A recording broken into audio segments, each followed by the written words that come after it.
अस्सलाम वालेकुम। आज का हमारा टॉपिक मेल रिप्रोडक्टिव सिस्टम के सिलसिले में है। तो मेल रिप्रोडक्टिव सिस्टम की तफसील बयान करने से पहले हम थोड़ा सा रिप्रोडक्शन की तरफ आते हैं कि रिप्रोडक्शन से क्या मुराद है। रिप्रोडक्शन, देखिए, तमाम जानदार जो होते हैं वो अपनी नस्ल बढ़ाना चाहते हैं, तो वो अपनी नस्ल को बढ़ाने के लिए एक ख़ास बायोलॉजिकल प्रोसेस इस्तेमाल करते हैं।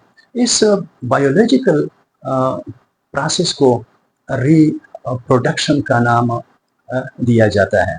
तो वो तमाम अज़ा जो कि रिप्रोडक्शन में क्या करते हैं, मदद देते हैं, इन तमाम अज़ा पर जो मुश्तमिल निज़ाम है, इसको रिप्रोडक्टिव सिस्टम कहते हैं।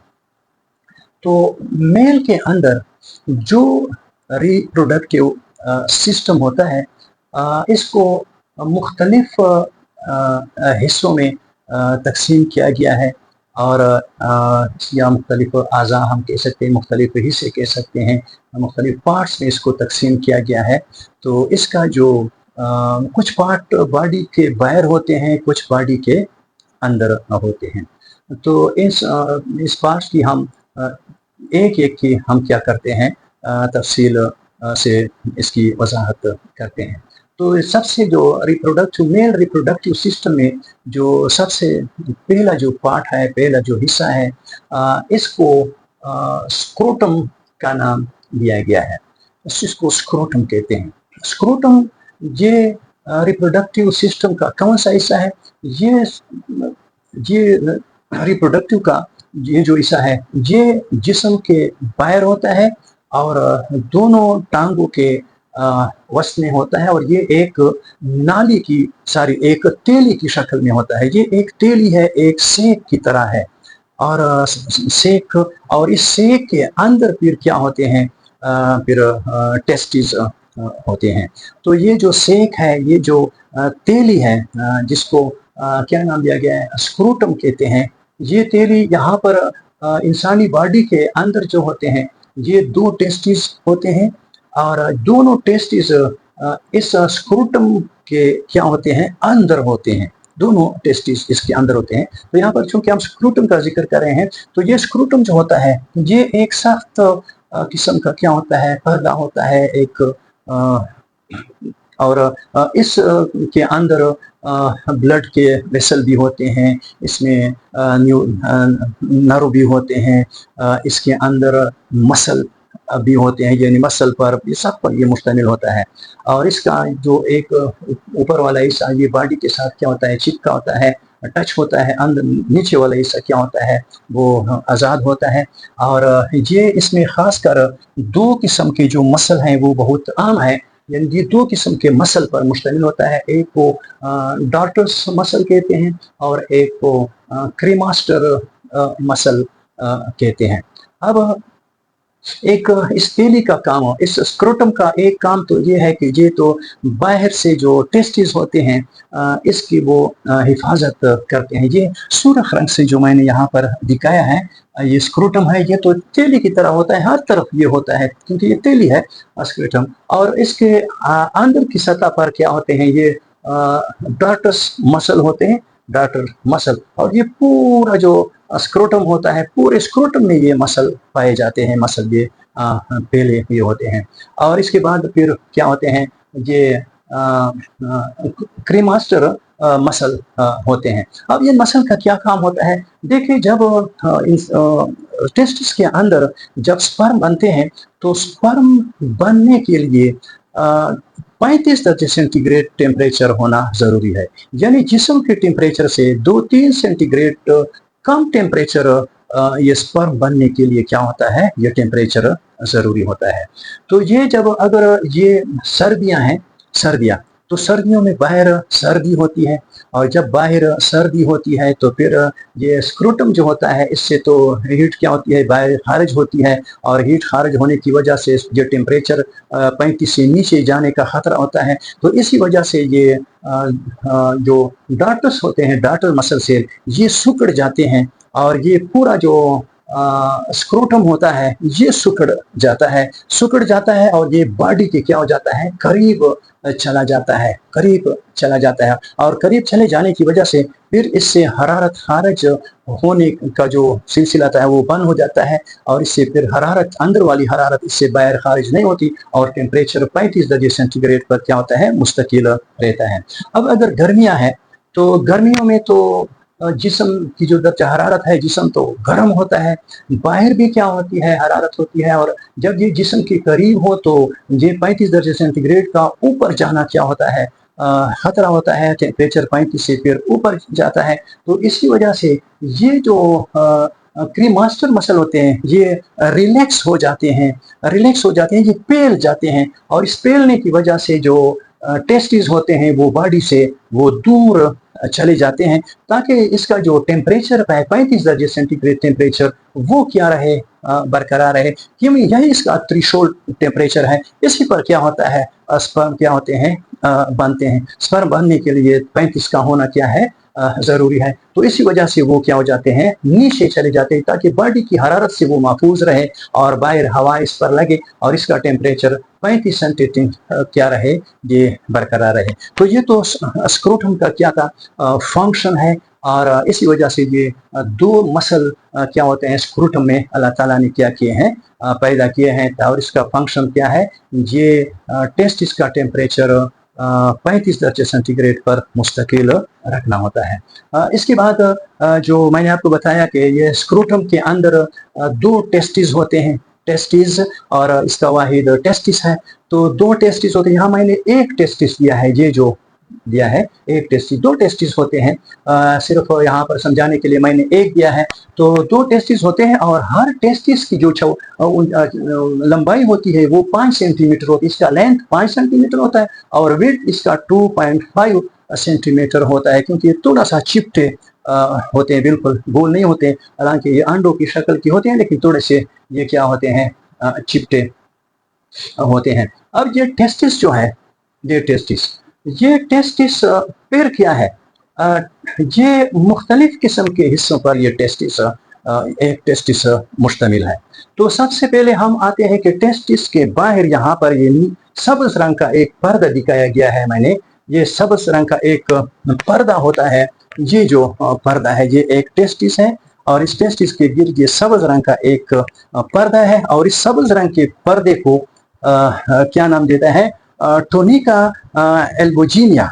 टोनिका, ये सब्ज रंग का ये पर्दा टोनिका एल्बोजीनिया है, और ये जो टेस्टिस होता है इसकी क्या करता है, हिफाजत करता है। ये सफेद किस्म का सख्त पर्दा होता है। अब इसके बाद ये जो मतलब टेस्टिस मैंने बताया कि इसमें टोनिका एल्बोजीना ये आउटर एक कैप्सूल किस्म का होता है, एक पर्दा होता है, जिस तरह कैप्सूल के अंदर दवाई होती है, ये कैप्सूल है, इसके अंदर टेस्टिस होता है। इसके बाद इसमें ये जो इस शक्ल के फाने के शक्ल के, ये फाना है, फाने की शक्ल की यहाँ पर शक्लें होती हैं, ये जो शक्लें हैं इसमें फाने की, और ये फाने की शक्ल में यहाँ पर जो शक्लें हैं जिसको हम वेज कहते हैं, और अंग्रेजी में वेज शेप की यहाँ पर क्या है, ये शक्लें हैं, और ये लोब्यूल कहलाते हैं।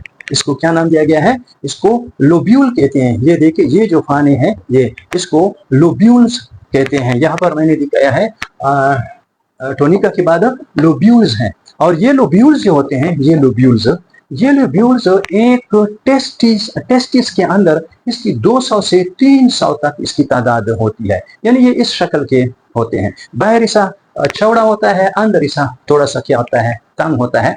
तो इसको इस शक्ल के होते हैं, और 200 से 300 इसकी तादाद होती है। अब इसके बाद इस जो लोब्यूल है, इस लोब्यूल्स के अंदर फिर क्या होते हैं,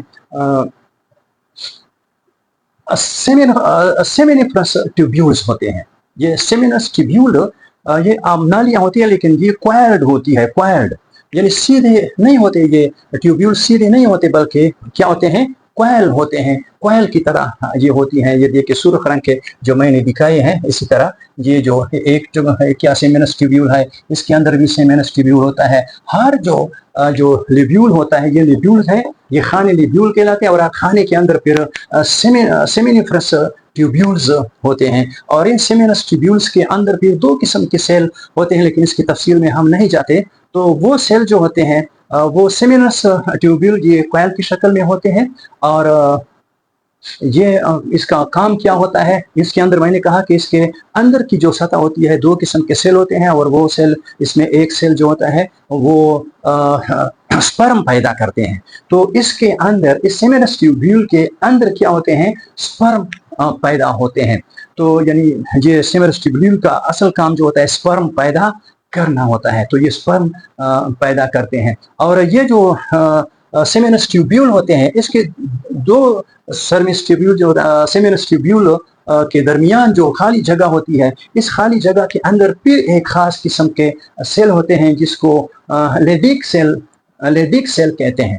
तो और ये लेडिक सेल जो होते हैं, ये क्या करते हैं, ये टेस्टोस्टेरोन को क्या करते हैं, हार्मोन्स है एक खास किस्म के, ये क्या करते हैं, ये इसकी प्रोडक्शन होती है, इसको पैदा करते हैं, जो कि इसका अपना एक फंक्शन होता है, जो रिप्रोडक्टिव सिस्टम को वो डेवलप करते हैं। और इसके अलावा जो बलूगत के जो क्या होते हैं, बलूगत में नर और मादे में जो क्या होते हैं निशानात पाए जाते हैं, मसलन दाढ़ी का आना, मूंछों का पैदा होना, और इस तरह ये फंक्शन इसके टेस्टोस्टेरोन के जिम्मे होता है। अच्छा, अब जब यहाँ पर टेस्टोस्टेरोन भी पैदा होते हैं, और क्या होते हैं, सेमिनस ट्यूब्यूल के अंदर स्पर्म पैदा हो जाते हैं। अब ये स्पर्म जब बनते हैं तो ये स्पर्म इमैच्योर होते हैं, इमैच्योर स्पर्म होते हैं।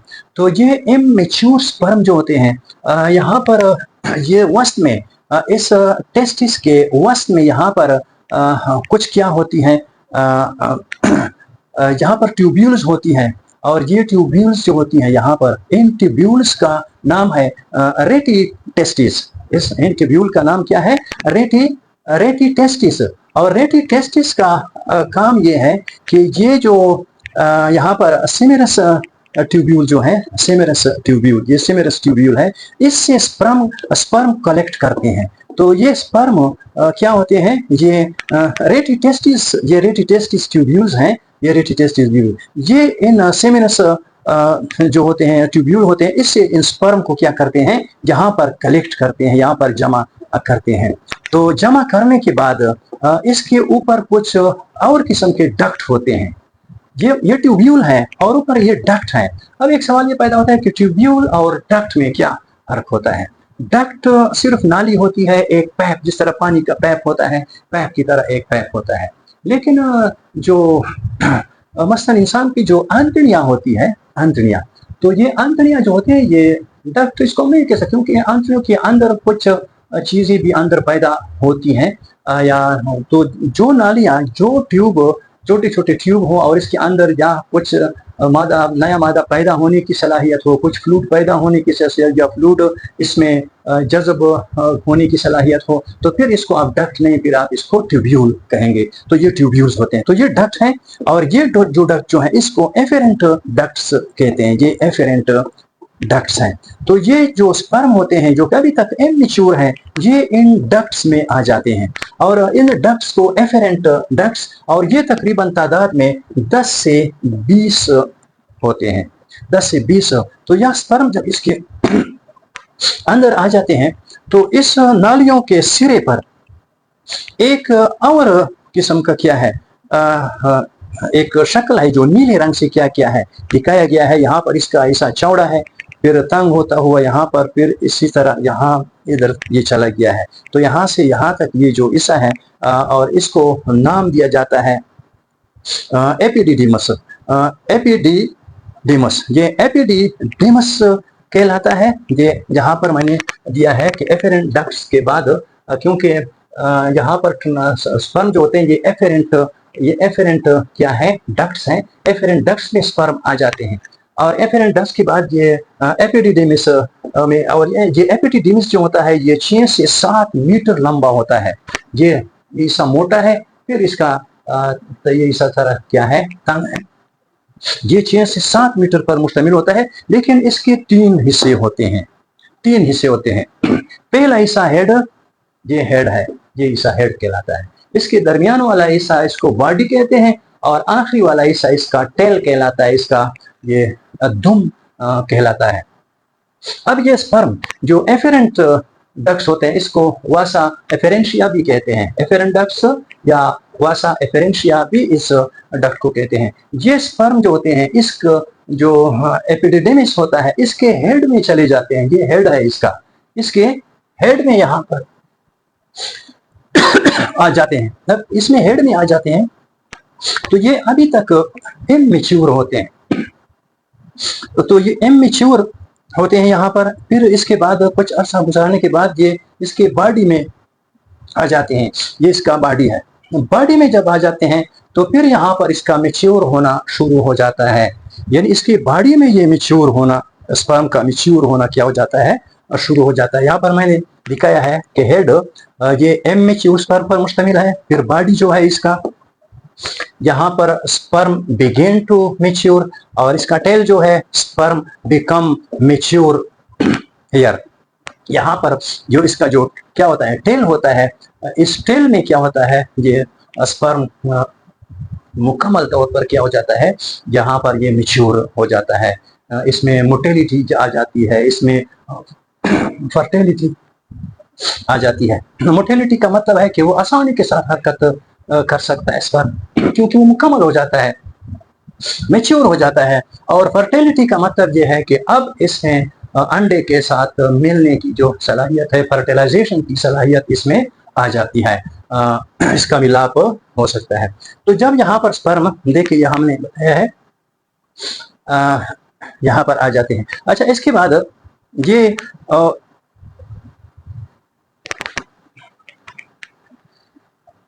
स्पर्म इसमें आ जाते हैं, स्पर्म बिकम मैच्योरिटी। अब इसके बाद स्पर्म जो होते हैं, ये स्पर्म ये फिर एक नाली है, और ये नाली फिर जिस्म के अंदर क्या होती है, दाखिल होती है। और इस नाली का नाम जो है वेस डेफरेंस कहलाता है। और ये वेस या वास डेफरेंस जो है, इसकी लंबाई 30 से 35 क्या होती है, सेंटीमीटर के बराबर होती है। 30 से 35 सेंटीमीटर इसकी क्या है, यहाँ तक ये नाली है। ये इसकी लंबाई वास डेफरेंस, इसकी लंबाई 33 से 30 से 35 सेंटीमीटर इसकी क्या होती है, इसकी ये लंबाई होती है, ये सेंटीमीटर है इसकी लंबाई होती है। और यहाँ से ये स्पर्म लेकर, यहाँ से स्पर्म स्टेल से, एपिडिडेमिस के स्टेल से ये स्पर्म, यहाँ से स्पर्म होते हुए यहाँ पर बॉडी के अंदर दाखिल होकर यहाँ तक पहुंच जाते हैं। तो यहाँ पर बॉडी के अंदर जो होते हैं 3 किस्म के ग्लैंड्स होते हैं, और इन ग्लैंड्स को मजमूई तौर पर इसको एक्सेसरी ग्लैंड्स कहते हैं। एक्सेसरी ग्लैंड्स होते हैं, और ये ग्लैंड मैंने कहा एक्सेसरी ग्लैंड 3 किस्म के ग्लैंड्स हैं। एक को कहते हैं सेमिनल वेसिकल, दूसरे किस्म के ग्लैंड को कहते हैं प्रोस्टेट ग्लैंड, तीसरे को कहते हैं कॉपर ग्लैंड या बल्बोरिथरल ग्लैंड भी इसको कहते हैं। तो ये ग्लैंड जो है, ये सेमिनल वेसिकल ग्लैंड है। सेमिनल वेसिकल ग्लैंड ये सब्ज रंग का जो है, और ये प्रोस्टेट ग्लैंड है, और ये जो है ये कॉपर्स ग्लैंड है। अब ये स्पर्म यहाँ से आकर इधर आ जाते हैं, तो इधर ये जो नाली है, एक नाली यहाँ पर सेमिनल वेसिकल से एक नाली यहाँ पर आती है, और एक नाली ये जो डिफरेंस है, डिफरेंस की नाली आ जाती है। तो यहाँ पर फिर स्पर्म और इससे ये फ्लूइड खारिज होता है, खास किस्म का फ्लूइड खारिज होता है। ये दोनों आपस में जब मिल जाते हैं तो फिर इस नाली का नाम है एजिकुलेटरी डक्ट। ये एजिकुलेटरी डक्ट इस नाली का नाम है। तो देखिए, सेमिनल वेसिकल जो है, ये 3 किस्म के ग्लैंड मैंने आपको बताया, और इन ग्लैंड को मजमूई तौर पर एक्सेसरी ग्लैंड कहते हैं। तो सेमिनल ग्लैंड जो होता है ये thick alkaline fluid rich in fructose provide energy to sperm, neutralizes acidic environment और aids in sperm motility। ये जो सेमिनल ग्लैंड होता है ये पतला अल्कली पर मुश्तमिल फ्लूइड खारिज करता है और इसमें फ्रक्टोज होता है, यानी फ्रक्टोज भी खारिज करता है, फ्रक्टोज। तो यानी ये अल्कली और फ्रक्टोज पर मुश्तमिल एक फ्लूइड खारिज करता है। और ये फ्लूइड जो होता है इसमें क्या खासियत है, एक तो ये जो यहाँ पर स्पर्म आ गए और स्पर्म के साथ यहाँ पर कुछ फ्लूइड तो मौजूद है, इसमें अगर एसिडिटी है तो ये अल्कली इस एसिडिटी को क्या करती है, न्यूट्रलाइज कर देती है, यानी वो एसिडिटी खत्म कर देती है ताकि स्पर्म को नुकसान न पहुंचे। और इसमें जो फ्रक्टोज होता है, फ्रक्टोज शुगर को कहते हैं, इसमें एनर्जी होती है और ये स्पर्म को क्या करती है, एनर्जी देती है। यानी ये एक किस्म का स्पर्म का क्या है, खुराक है। तो स्पर्म को यहाँ पर खुराक मिल जाती है और एसिडिटी इसके लिए जो खतरे की चीज़ें हैं वो भी यहाँ पर इस फ्लूइड के दाखिल होने से, और ये तकरीबन 60% फ्लूइड यहाँ पर इसमें दाखिल होता है। तो ये जब आपस में मिल जाते हैं तो यहाँ पर स्पर्म में मोटिलिटी आ जाती है, ये मुतहरिक हो जाता है, एक्टिव हो जाता है क्योंकि इसमें एनर्जी आ जाती है। और इसके बाद ये फ्लूइड आता हुआ ये एजिकुलेटरी डक्ट के जरिए यहाँ पर ये एक और डक्ट निकलता है, ये प्रोस्टेट ग्लैंड से ये डक्ट निकलता है। तो प्रोस्टेट ग्लैंड जो होता है, ये प्रोस्टेट ग्लैंड है, ऊपर ये देखिए मसाने के साथ, मसाने से जो नाली निकलती है, इस नाली के गिर्द ये प्रोस्टेट ग्लैंड होता है और ये नाली भी यहाँ पर इसमें शामिल हो जाती है। तो प्रोस्टेट ग्लैंड किस किस्म का रतूबत खारिज करते हैं, तो प्रोस्टेट ग्लैंड देखिए ये 25 से 30% इसमें अपनी रतूबत को शामिल करता है। और ये रतूबत जो होता है, जब ये रतूबत इसमें शामिल हो जाता है तो इस पूरे फ्लूइड का मजमूई नाम सीमन बन जाता है, जिसको हम मनी कहते हैं उर्दू में, सीमन बन जाता है। और ये जो होता है, ये जो फ्लूइड खारिज करता है ये मिल्की होता है, सफ़ेद किस्म का होता है और स्लाइटली एसिडिक फ्लूइड होता है, थोड़ा सा इसमें तेजाबियत इसमें मौजूद होती है। और इसके अलावा इसमें एंजाइम होते हैं और इसके अलावा इसमें सिट्रिक एसिड भी होता है। ये जो प्रोस्टेट जो फ्लूइड खारिज करता है इसमें एसिडिटी होती है, यानी सिट्रिक एसिड होता है और ये मिल्की किस्म का होता है और इसमें एंजाइम होते हैं। और इसका काम क्या करना होता है, एक्टिवेट स्पर्म, ये स्पर्म को एक्टिवेट करता है और इम्प्रूव फ्लूइडिटी ऑफ सीमन, क्योंकि यहाँ पर जो फ्लूइड होता है जब ये रतूबत इसमें शामिल हो जाती है तो ये चूँकि क्या होता है इसकी स्पर्म आसानी के साथ इसमें क्या कर सकता है, हरकत कर सकता है। उधर से यहाँ से फ्रक्टोज भी इसको मिल गया और तो फ्रक्टोज के मिलने से इसमें एनर्जी आ जाती है और फ्लूइडिटी जो होती है वो प्रोस्टेट ग्लैंड की वजह से वो इम्प्रूव हो जाती है। तो स्पर्म जो होता है मुकम्मल तौर पर क्या हो जाता है, एक्टिव हो जाता है। ये इसमें मोटिलिटी आ जाती है और इसमें फर्टिलिटी आ जाती है। मोटिलिटी का मकसद ये आसानी के साथ जितना रफ्तार इसके लिए चाहिए इसी रफ्तार से वो हरकत कर सकता है। और फर्टिलिटी का मतलब ये है कि अब इसमें अंडे में दाखिल होने की सलाहियत आ जाती है, वो मुकम्मल तौर पर यानी इसमें फर्टिलिटी आ जाती है, तैयार हो जाता है। इसके बाद ये जब सीमन यहाँ से निकलता है तो निकलने से जब ऐसे निकलता है तो इस ग्लैंड से पहुंचने से पहले ये जो ग्लैंड है जिसको कॉपर ग्लैंड कहते हैं या बल्बोरिथ्रल ग्लैंड इसको कहते हैं, बल्बोरिथ्रल ग्लैंड, ये ग्लैंड असल में ये यूरिथ्रा के असास के नीचे होता है, इस तरफ होता है, यहाँ पर नीचे होता है, लेकिन चूंकि जगह की कमी की वजह से मैंने ऊपर की तरफ ऐसे बनाया, ये नीचे होता है। ये ग्लैंड है कॉपर ग्लैंड और ये कॉपर ग्लैंड जो होता है यहाँ पर सीमन पहुंचने से पहले ये क्या होता है, ये एक खास किस्म की रतूबत को क्या करता है, खारिज करता है। कॉपर ग्लैंड्स जो है, कॉपर ग्लैंड्स सीक्रेट क्लियर यानी साफ, स्लिपरी फ्लूइड, साफ और स्लिपरी होता है, फ्लूइड होता है, lubricate the urethra, before education, यानी ये सीमन का यहाँ पर खारिज होने से पहले ये इस नाली को क्या कर देता है, स्लिपरी बना देता है, इसको क्या करता है, लुब्रिकेट, इसमें लुब्रिकेशन पैदा कर देता है। और नंबर 2 ये है कि यहाँ पर जो एसिडिटी होती है, क्योंकि इस नाली से तो मसाने से पेशाब भी आता है, तो पेशाब की वजह से ये एसिडिटी अंदर मौजूद होती है। तो इससे एसिडिटी के अंदर चूंकि इसमें अल्कली मौजूद है, तो वो क्या कर देती है, इसकी एसिडिटी को भी क्या करती है, ये खत्म कर देती है और इसको स्लीपरी बना देता है, ताकि जब सीमन या स्पर्म यहाँ से गुजरे तो स्पर्म को कोई नुकसान न पहुंचे, न एसिडिटी की वजह से और न इसका खुरदरापन, यानी इसके अंदर ऐसी इसकी सतह खुरदरी ना हो, ताकि स्पर्म की बॉडी को क्या हो सके, फ्रिक्शन की वजह से नुकसान पहुंच सके। तो वो इसकी फ्रिक्शन को ख़त्म कर देता है और इसकी क्या करता है, एसिडिटी को ख़त्म कर देता है। इसके बाद ये जो ग्लैंड होता है, इसका जो फ्लूइड होता है, ये इस सीमन जो होता है, ये जो स्पर्म है, यहाँ से जो स्पर्म गए हैं, फिर यहाँ पर सेमिनल वेसिकल का जो फ्लूइड है और फिर ये प्रोस्टेट का जो फ्लूइड है, इन सब को मिलाकर इसको फिर सीमन कहते हैं, इसको फिर मनी कहते हैं। और ये जो इस फ्लूइड के ये पहले दिमाग वहां पर इसको ऑर्डर देता है कि मतलब ये है कि स्पर्म क्या हो रहे हैं, आ रहे हैं। स्पर्म बहुत अहम होता है, क्योंकि इसके जिम्मे बहुत अहम जिम्मेदारी होती है। एक बड़े क्या होता है, एक अजीम इंसान को पैदा करना होता है, कोई मामूली चीज नहीं है। और ऐसे इंसान के बाद इंसान तो ऐसे होते हैं कि पूरी दुनिया पर वो हुकूमत करते हैं, तो इंसान को पैदा करना होता है। इसके लिए पहले इसको रास्ता, जिस तरह के कोई बड़ा अफसर या जब जाता है तो पहले इसके क्या होते हैं, सिक्योरिटी वाले रास्ते को लोग क्लियर बना देते हैं और कुछ सिक्योरिटी वाले उसके साथ साथ क्या होते हैं, चलते हैं। तो स्पर्म भी इस तरह है कि कुछ सिक्योरिटी वाले तो इसके साथ साथ चलते रहे और कुछ आगे की तरफ जो रास्ता होता है इसको क्या करता है, वो साफ करता है।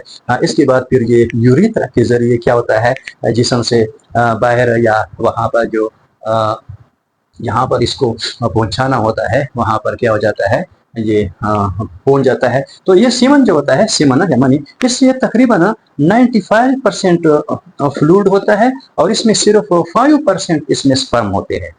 यानी स्पर्म अगर 100% फ्लूइड हो, सीमन हो, मनी हो, तो 100 हिस्सों में से 95% फ्लूइड होता है और बाकी 5% इसमें सिर्फ स्पर्म होते हैं।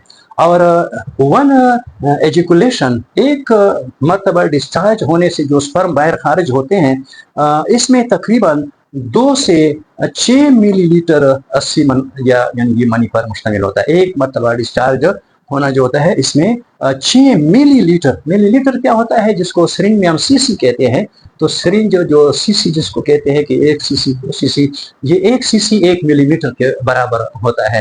यानी इसमें 2 से 6, ये नॉर्मल हालत में जब इंसान तंदुरुस्त होता है, इसको नॉर्मल हालत कहते हैं, तो 2 से 6 हालत में। लेकिन जब एवरेज अगर हम ले लें, इसमें बीमार, कमजोर और सबको शामिल करके इसका एवरेज हम ले लें, तो फिर ये क्या होता है, सीमन जो होता है, मनी जो होता है, कि इंसान के एक मरतबा डिस्चार्ज होने ये 3.5 मिलीलीटर के बराबर होता है। तो ये जो नॉर्मल सीमन होता है, इसमें तकरीबन 15 से 200 मिलियन इसमें स्पर्म होते हैं। 15 से 200 मिलियन क्या होते हैं, सिर्फ 1 मिलीलीटर में ये क्या होते हैं, स्पर्म होते हैं। तो एवरेज अगर हम एवरेज वाला हिसाब ले लें, नॉर्मल वाला नहीं, तो एवरेज अगर एक इंसान में 3.5 मिलीलीटर या सीसी स्पर्म खारिज करता है, फ्लूइड वो मनी खारिज करता है, और इसमें क्या है 3.5 में यहाँ पर हमने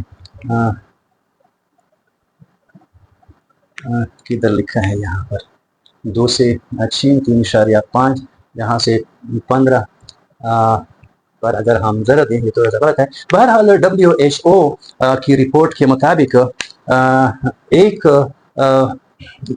मरतबा जो डिस्चार्ज होना है, एजुकुलेशन होती है, जब एक मरतबा एजुकुलेशन हो जाए, तो एक मरतबा एजुकुलेशन से एक इंसान का जो मनी होता है, इसमें तकरीबन 39 मिलियन क्या होते हैं, स्पर्म होते हैं।